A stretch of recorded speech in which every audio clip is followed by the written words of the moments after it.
juta Mbak oleh bek sak omah. Kaya apa barangi? Barang pertama oleh kursi sudut minimalis. Heeh, lah iki sing paling penting. Mosar di daerah Ningsor. Lah, Barang sing nomor loro. Apa wi? Kok oleh iki lho Mbak. Lemari gerabah 3 pintu kok iso dikenok knockdown. Atas iso karo bawah iso dilepas-pasang. dipasang. Heeh. Nah, barang nomor 3 iki.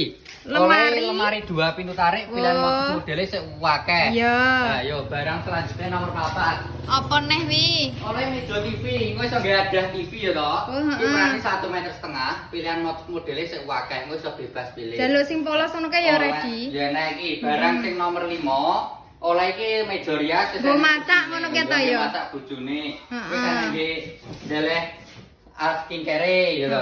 Lah iki sing barang terakhir oleh meja belajar. Lah ngene iki sregep tenan to nek belajar.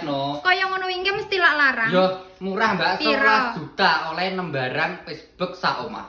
Gratis ongkir apa ora? Yo jelas gratis ongkir Jawa Timur, Jawa Tengah, Yogyakarta, Madura. Bayarnya wis COD. Carane pesan klik link di bio profil wis rentep.